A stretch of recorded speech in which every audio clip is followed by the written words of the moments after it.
யாரிடம் மூட நம்பிக்கை இருக்கிறது என்று சொன்னாரோ அந்த மூட நம்பிக்கையை தகர்ப்பது போல ஒரு கருத்து ஆச்சாரிய வினோபா பாவே அவர்களுடைய வாழ்க்கையில. ஆச்சாரிய வினோபா பாவே அவர்கள் ரயிலிலே பயணம் செய்து கொண்டிருக்கிறார். அந்த ரயில் கங்கை ரயில் பாலத்தின் மீது சென்று கொண்டிருக்கிறது. வினோபா பாவே பார்க்கிறார், பொங்கி பிரவாகித்து ஓடிக்கொண்டிருக்கிறாள் கங்கை.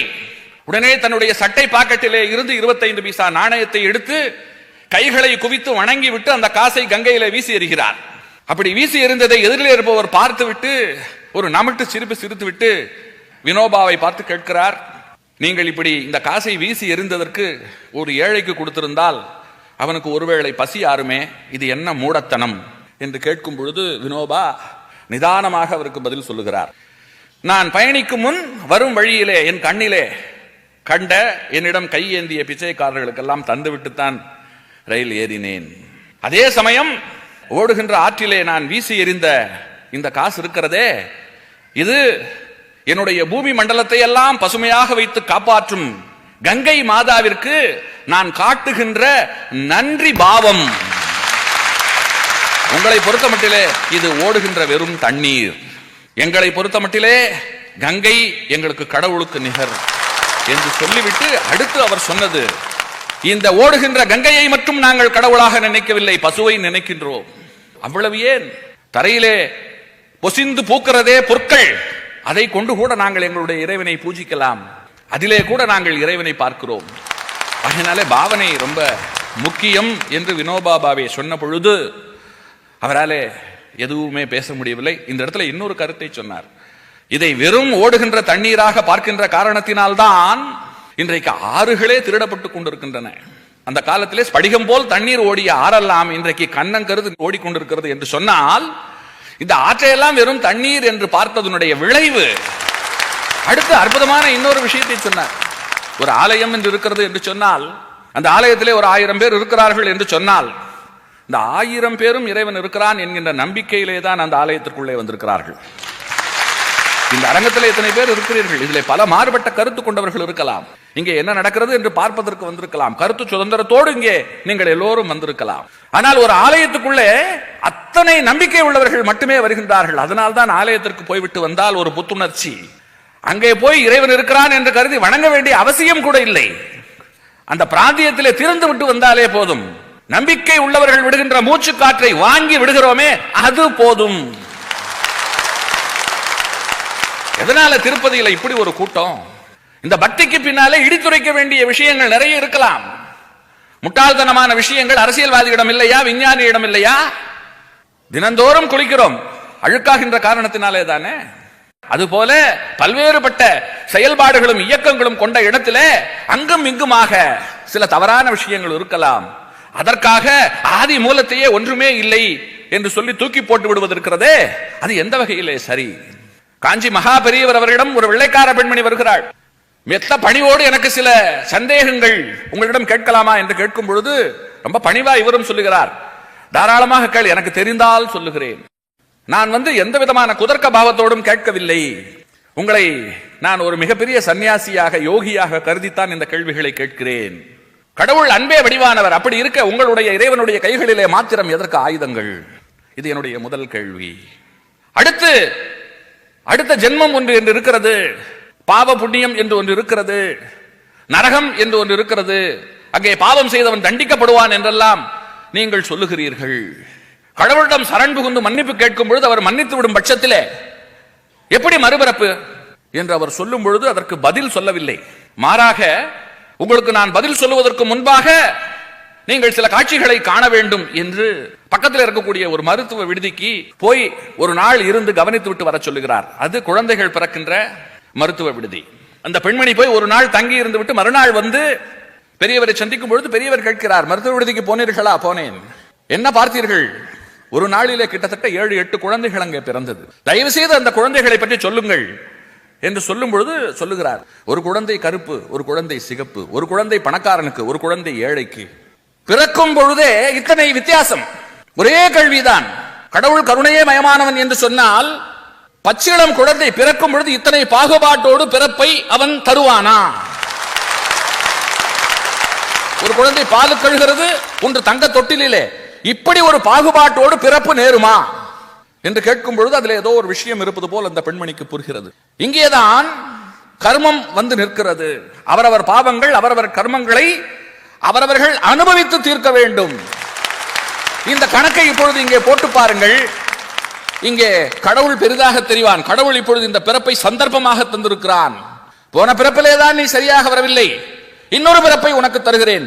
இதிலாவது மானுடம் என்றால் என்ன, மாயை என்றால் என்ன, உலகம் என்றால் என்ன என்பதை நீ தெரிந்து கொண்டு தெளிந்து கொண்டு நல்லன செய்து அல்லன ஒதுக்கி எப்படி நீ முக்திக்கும் மோட்சத்திற்கும் வர வேண்டுமோ அப்படி நீ வருவதற்கான வழியை பார் என்று தொடர்ந்து வாய்ப்புகளை தருவதற்குத்தான் எங்களுடைய கர்மம் வழி செய்கிறதே அன்றி வேறு இல்லை என்று சொன்ன பொழுது அந்த பெண்மணியால பேச முடியவில்லை. அடுத்த ஆயுதம், இதெல்லாம் மானுட பாவனை. கடவுள் இந்த வடிவத்தில் தான் இருக்கணும்னு கிடையாது. நான் என்னை போலவே என்று நினைக்கிறேன். ஒருபடி மேலாக அலங்காரம் செய்து நான் உச்சப்படுத்தி பார்க்கிறேன். இது என்னுடைய சந்தோஷத்தினுடைய விளைவு. அந்த ஆயுதங்களை எதற்கு கொடுத்திருக்கிறேன்? மிலிட்டரியிலே எல்லைப்புறத்திலே ஆயுதங்களோடு இருப்பவர்கள் எல்லாம் பார்க்கும்போது நமக்கு பயமாகவா இருக்கிறது. அவர்கள் இந்த நாட்டை காப்பாற்றுகிறார்கள். அது தண்டிப்பதற்காக அல்ல, காப்பதற்காக. வேல் என்று இருக்கிறது என்று சொன்னால் அது ஞானத்தின் குறியீடு. சக்கரம் என்று ஒன்று இருக்கிறது என்று சொன்னால் அது சமகாரத்தின் குறியீடு. ஒரு மிகப்பெரிய விஷயம். விடிய விடிய பேசலாம் என்று அவர் சொன்ன விளக்கங்கள், இது எல்லாவற்றையும் விட நம்மிலே இருக்கக்கூடிய ஞானியர்கள் எப்படிப்பட்டவர்கள், அவர்கள் நமக்கு எப்படிப்பட்ட வழியை காட்டிவிட்டு போயிருக்கிறார்கள் என்பதற்கு ராமானுஜர் வாழ்க்கையிலேயே ஒரு பெரிய உதாரணம். 18 முறை நடந்து சென்றதற்கு பிறகுதான் திருக்கோட்டியூரிலே ராமானுஜருக்கு மந்திரோபதேசம் கிடைக்கிறது. அப்படி அந்த மந்திரோபதேசம் பண்ணும் பொழுது கூட நம்பி அவர்கள் சொல்லுகிறார், ராமானுஜா, இந்த மந்திரத்தை குருவிடம் இருந்துதான் உபதேசம் பெற வேண்டும். நான் உனக்கு 18 முறை படையெடுத்த பிறகு உனக்கு நான் இந்த உபதேசத்தை செய்கிறேன். இதை நீ எக்காரணத்தை கொண்டும் பிறருக்கு உபதேசம் செய்யக்கூடாது. அப்படி செய்தால் நீ நரகத்திற்கு போவாய் என்று சொல்லி அந்த மந்திரோபதேசத்தை செய்கிறார். ஓம் நமோ நாராயணாய என்கின்ற அந்த மந்திர உபதேசத்தை பெறுவதற்காக படாத பாடுபட்ட ராமானுஜர் யோசித்து பார்க்கிறார். அதே சமயம் அவரை போலவே உபதேசம் பெற வந்த ஒருவர் திருப்பி அனுப்பப்படுகிறார். அதை பார்க்கும் பொழுது அவருக்குள்ள ஒரு ஏக்கம். கடவுளை இப்படி எதற்கு ஒரு உயரத்திலே கொண்டு போய் வைத்திருக்கிறார்கள்? எல்லோராலும் என்னை போல 18 முறை 19 முறை நடந்து வந்து செல்ல முடியுமா? திருவரங்கம் ஒரு பக்கம், திருக்கோட்டியூர் ஒரு பக்கம், இடையில நடந்து செல்வதற்கு 15 நாட்கள். கால் நோக ஒவ்வொரு முறையும் நடந்து சென்று அந்த குருநாதரை பார்க்கும் பொழுது எதற்கு வந்திருக்கிறாய் என்று அவர் கேட்பார். உபதேசம் பெற வந்திருக்கிறேன் என்று இவர் சொல்லுவார். அப்புறம் பார்க்கலாம் என்பார் அவர். இப்படி ஒவ்வொரு முறையும் அப்புறம் பார்க்கலாம் என்று 18 முறை தட்டி கழித்த பிறகுதான் அவருக்கு அடியேன் ராமானுஜன் வந்திருக்கிறேன் என்று பணிவோடு சொன்ன பிறகு அவருக்கு உபதேசம் கிடைத்தது. இதை பார்த்த ராமானுஜர் ஒரு முடிவுக்கு வருகிறார். நேராக கோபுரத்தினுடைய உச்சிக்கு சென்று உபதேசம் பெற விரும்புகின்ற அத்தனை பேரையும் பார்த்து வாரும் ஜகத்தீரே என்று அழைத்து அந்த மந்திரத்தை உபதேசம் செய்கிறார். இதை கேட்ட நம்பி அவரை அழைத்து, நான் உன்னை பார்த்து என்ன சொன்னேன்? இப்படி எல்லாம் செய்தால் குரு துரோகம், நீ நரகத்திற்கு போவாய் என்று சொன்னேனா இல்லையா என்று கேட்கும் பொழுது ராமானுஜர் சொல்லுகிறார், உண்மை, நான் மறுக்கவில்லை. இறைவன் என்பவன் நாம் அவனை நோக்கி ஒரு அடி வைத்தால் அவன் நம்மை நோக்கி 2 அடி வருபவன் என்று நீங்கள் சொல்லி இருக்கின்றீர்கள். அப்படி இருக்க ஒருவன் உபதேசம் பெறுவதற்கே பாடாய்பட வேண்டி இருக்கிறதே, முக்தி தரும் ஒரு மந்திரத்தை ஒருவன் பெறுவதற்கே இத்தனை சிரமமாக இருக்கிறது என்கின்ற ஒரு பரிதாபத்தினால் இந்த மக்களை பார்த்து எல்லோருக்கும் அவன் அருள் கிடைக்க வேண்டும் என்கின்ற ஒரு எண்ணத்திலே இதை நான் அவர்களுக்கு உபதேசம் செய்தேன். இன்று அந்த மந்திரம் உபதேசிக்கப்பட்ட ஒரு மந்திரமாக எல்லோருக்கும் சென்று சேர்ந்து விட்டது. இங்கே ஒன்றை குறிப்பிட வேண்டும். இப்படி சொன்ன காரணத்திற்காக நான் ஒருவன் மட்டும் நரகம் போனாலும் பரவாயில்லை, ஒரு ஊரே சொர்க்கம் போகிறதே. அதை கேட்ட நம்பி சொன்னார், ராமானுஜா, உனக்கு நான் குரு. ஆனால் மனதார சொல்லுகிறேன், இது எனக்கு உரைக்கவில்லை, நீ இந்த ஜகத்துக்கு குரு. இன்றைக்கு ரொம்ப பேர் விஞ்ஞானத்தின் துணையோடு வாழ்ந்து கொண்டு ஒரு புத்தகத்தையும் படிக்கிறது இல்லை, ஒரு கருத்தையும் தெரிந்து கொள்ளாமல் மிகச் சுலபமாக கடவுள் மறுப்பையும் சரி அந்த நம்பிக்கையும் சரி ஒரு பொருட்டாகவே கருதுவதில்லை. ஆனால் இவர்கள் கருதவில்லை என்பது அவர்களுக்குத்தான் கவலையே தவிர, அவர்களுக்குத்தான் வருத்தமே தவிர, அதனால் கடவுளுக்கு எந்த விதமான பங்கமும் இல்லை. கடவுள் இருக்கிறாரா இல்லையா என்பது விவாதத்திற்குரிய ஒரு கேள்வி இல்லை, பரீட்சைக்குரிய ஒரு கேள்வி இல்லை. அது ஒரு அசைக்க முடியாத நம்பிக்கை. உலகம் இருக்கிறது, நான் இருக்கிறேன் என்று சொன்ன உடனேயே கடவுள் வந்து விட்டார். அதற்கு பிறகு அவர் எங்கே இல்லை. இல்லாத ஒன்றை சிந்தித்து பேசவே முடியாது என்பதுதானே அடிப்படை. ஆகையினாலே இந்த கடவுள் நம்பிக்கை என்கின்ற விஷயத்திலே இறுதியாக எனக்கு ஒரே ஒரு கருத்து தான் இந்த இடத்துல இந்த சபையிலே நான் அழுத்தமாக பதிவு செய்ய விரும்புவது, அதுவும் காஞ்சி பெரியவர் அவர்கள் சொன்னதுதான். இல்லை என்று சொல்லுபவர்களை பார்த்து சொல்லுகிறார், தரையிலே நிறைய இடம் இருக்கும் பொழுது தலையிலே சுமப்பவர்களை பற்றி நமக்கு என்ன கவலை, முடியும் வரை சுமக்கட்டும், அவர்களையும் சேர்த்து இந்த பூமி சுமந்து கொண்டிருக்கிறது என்று ஒரு நாள் அவர்களுக்கும் புரியும்.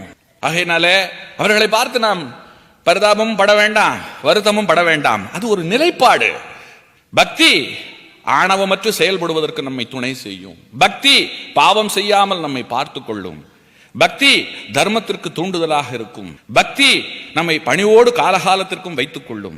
பக்தி இந்த உலக தலையிலே இருந்து அறுத்து நம்மை மீட்டு இட்டு செல்லும். ஆகையினாலே பக்தி புரிவீர், பக்தி புரிவீர் என்று அவர் சொன்னதை இங்கே வழிமொழிந்து நன்றி கூறி விடைபெற்றுக் கொள்கிறேன்.